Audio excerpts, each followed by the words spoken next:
Ashwagandha, also known as Withania somnifera, is a small woody plant with yellow flowers native to India and North Africa. You may have heard of it as an adaptogen, and it's believed to help your body manage stress better and is overall best known for its stress-lowering effects. In this video, I'll go over what ashwagandha is, how it works for stress and the science behind it, how to take it, what to watch out for, so stay tuned till the end.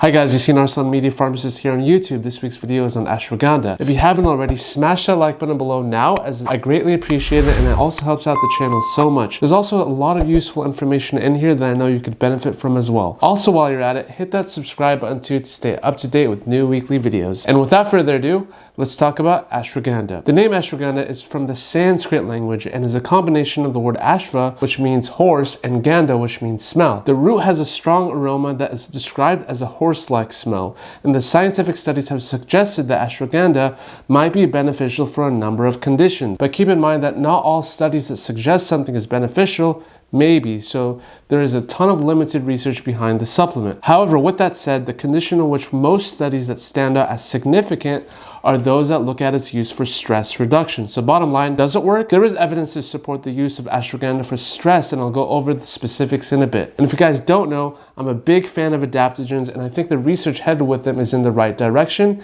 and I'm excited to see where it all leads. Ashwagandha in particular has been used in Ayurvedic medicine in India and as an adaptogenic herb for thousands of years. If you don't know what adaptogens are, they're basically herbal aids that support our bodies in reacting to and recovering from both short-term and long-term physical or mental stress. Scientists still need to collect much more data before recommending the herb to treat stress and anxiety, so please take what you hear and read about this supplement with a grain of salt, and don't stop taking medications that are already provided to you by your doctor. It's important that you still take your normal scheduled routine of medicine. But as far as the studies go, let's get into what we know so far. The two studies that have looked at ashwagandha for stress looked at using ashwagandha root extract 300 milligrams twice a day after food for 60 days, and the results reduced perceived stress levels by 33 to 44% and decreased cortisol levels, which is a stress hormone, by 22 to 28% compared to baseline in adults with chronic stress. The improvements were significant compared to the changes seen for patients treated with placebo. Ashwagandha root extract also seemed to prevent stress-related weight gain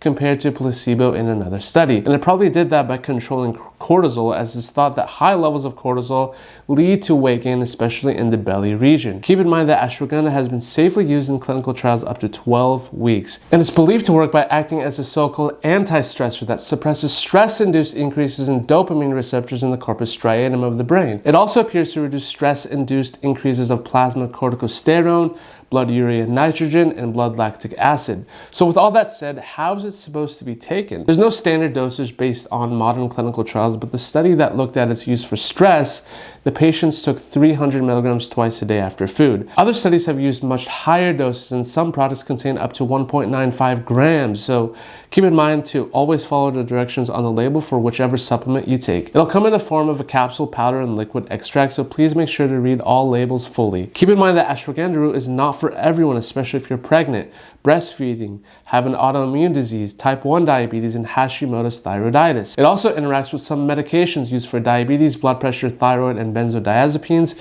in which I've left a link for them in the description below. You see, too much stress can negatively impact mood, sleep, cognitive function, energy, libido, tension, blood pressure, blood sugar, your immunity, and lots more. And one supplement won't prevent all that, nor can one study that showed improvement. So please talk to your doctor if your stress is taking over your daily routine, as there's a number of different other options out there that can help as well. When we can adapt to stress, we can better perform and feel better, even though there are many things out there that are stressing us out. But it's not stress that's the problem. When you're stressed out, your adrenal gland releases the stress hormone cortisol, which then energizes you to tackle emergencies and get things done to protect you, like running away from an angry bear or bird, or even help you turn in your assignments on time. But too much stress that is too often is usually bad for our bodies and is classified as chronic stress, which we don't want. Whether or not ashwagandha helps you, it is important to seek help when you need it and look for additional methods to tackle down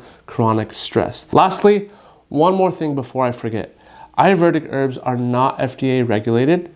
This means that they're not held to the same standards as pharmaceutical companies and food producers. Many products that contain ashwagandha have led to harm, so it is very important that before you try out any of these supplements to discuss it with your doctor first.